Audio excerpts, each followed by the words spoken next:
Pendant de nombreuses années, Mireille Dumas a été la confidente privilégiée des artistes qu'elle recevait dans sa célèbre émission Vie privée, Vie publique sur France 3.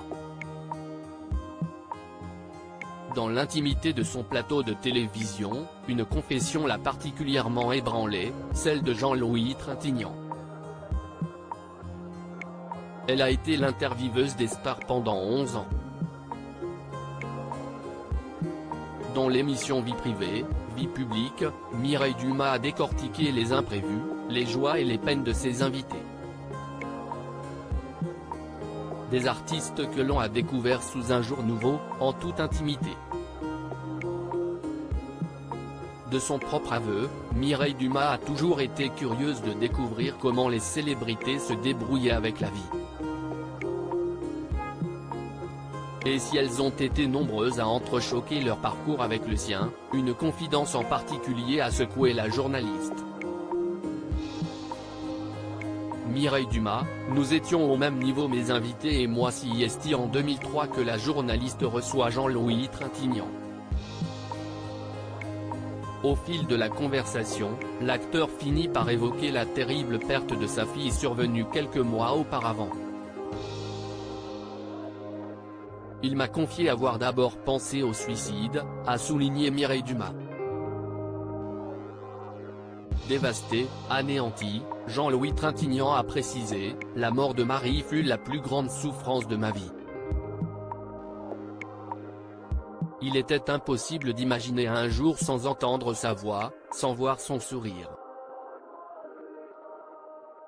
Rien au monde n'aurait pu m'atteindre davantage, se décrivant lui-même comme un mort-vivant, incapable du moindre mouvement. 2 mois pratiquement sans ouvrir la bouche, sans émettre le moindre jugement. Entre les deux intervenants s'est alors engagée une confession déchirante. L'acteur a éclairé ses propos avec une grande humanité qui a profondément ému Mireille Dumas: si je continue de vivre, je dois essayer de vivre et de ne pas refuser des moments de bonheur. La vie plus forte que tout, des mots qui ont particulièrement résonné chez la journaliste puisque quelques mois après cette interview, elle a elle-même perdu son beau-fils tragiquement. Elle s'est alors souvenue des paroles de son ami acteur. Il est très difficile d'accepter de survivre à la disparition de personnes jeunes, on se culpabilise, et les premières fois où l'on se surprend à rire, on s'en veut comme si c'était une trahison.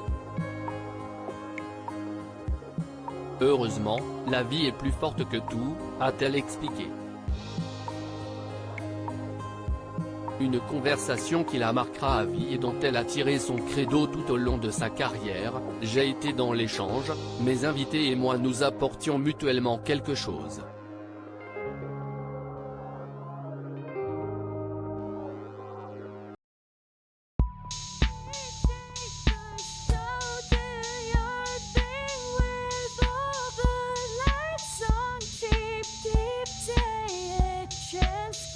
Keep